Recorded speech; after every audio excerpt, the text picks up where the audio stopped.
各位好，今天我们来聊 iCloud 高级数据保护。那这个话题呢，其实在什么是 iCloud 那集已经聊过了啊。那我反复想了一下，还是单独开一期再聊一下，因为我觉得这个功能呢，是 iCloud 比较有特色的一个功能，而且也是蛮多用户比较重视的一些功能。它的名字呢起得非常的接地气啊，就叫高级数据保护。那你一听呢就知道它大概是干嘛的，因为数据保护这4个字已经清清楚楚的显示在这个功能之上了。但是呢，好玩的是它前面又加了一个高级，这个高级是什么意思呢？就不太能够直接从字面上理解了啊。那这个时候其实我们知道的人都知道，其实它是端对端加密了。所以如果还不太了解什么是端对端加密的话，建议您去看一下我第3季讲信息的这一期节目，那里面会对端对端加密有一个比较详细的解释啊。那在这一期里面呢，我特别做了一个截图，那我也希望把这个截图呢放到我的视频节目当中，大家可以直接看到这个截图啊。我已经懒了很久了，好几期节目都没有放过截图了，顶多就是有一些文字啊。但是如果您是听众的话，其实也没关系，因为这个截图嘛，既然是截图嘛，就是从手机当中截下来的，那你只是听，我相信也能明白其大意。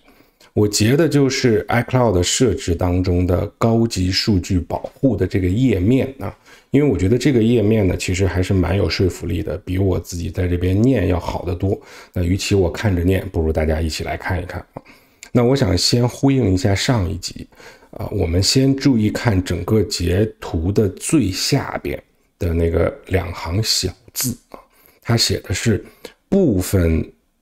敏感数据，例如存储的密码以及来自健康和地图的数据已经使用端对端加密保护。那其实我上期就说过了的，健康我们是原生打开了端对端加密的，地图是原生打开的，还有大家比较在意的密码。所以为什么建议大家不要用备忘录记密码，而是要在设置密码当中去记密码啊？今年的秋天马上会有一个原生的密码 App， 用它来记，其实这个是既方便又高效还要安全的方式，强烈推荐大家啊。那如果你不打开高级数据保护呢，你的 iCloud 数据只有这3个，应该是只有这3个啊，因为这个上面只提到了3个嘛，是默认端对端加密的。但是如果你打开之后，那我们就看到上半部分带小图标的这些就全部经过了端对端加密了。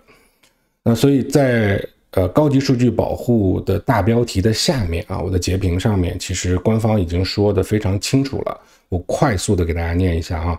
iCloud 会加密你的数据以保护其安全，高级数据保护使用端对端加密以确保此处列出的 iCloud 数据类型只能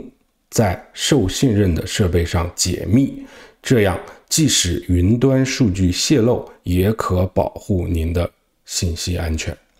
那我特别还想再加一句，这样即便 Apple 公司自己也没有办法访问你的这些数据。那继续再加一句，如果你打开了 iCloud 高级数据保护之后，而不幸你忘记了 iCloud 密码或者是 Apple ID 密码，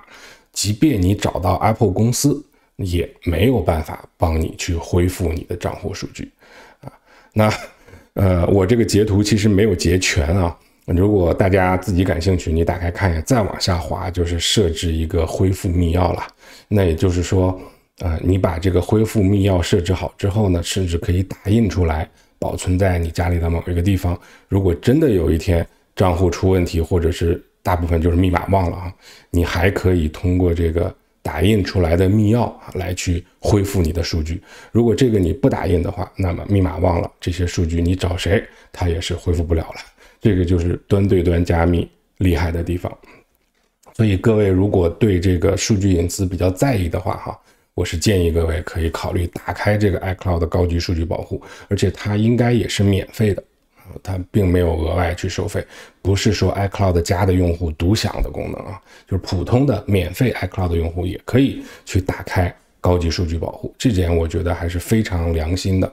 但是呢，就是打开了 iCloud 的高级数据保护之后，你的访问速度有可能会受到一些影响啊。我之前也跟大家分享过啊，我曾经打开过，我发现我的 iCloud 照片的读取速度有了一定的影响。那我相信这个可能是个案啊，但也可能是需要后期通过一些服务器的升级，科技的进步可以慢慢去弥补的，这个是我相信一定会但是我大概在去年打开过那么一下下啊，然后后来又给关掉了，因为速度慢的原因我现在也一直没开啊，必须向各位声明，我现在一直没开，就是因为那次觉得数据流量太慢了啊，但是我现在因为 Apple ID 已经迁到境外了嘛，我也不在云上贵州了，所以我也目前觉得先不用那么急着开。但是如果各位对云上贵州不是那么信任的话呢，那你也可以去开一下。那我觉得如果在中国大陆境内你开这个相对来说吧，我也就技术上来讲是没问题的，但是谁知道呢，是吧？那我也不敢在这儿给大家打保票，但是我觉得开一下呢，会起码来说对你的数据就多一层的保护。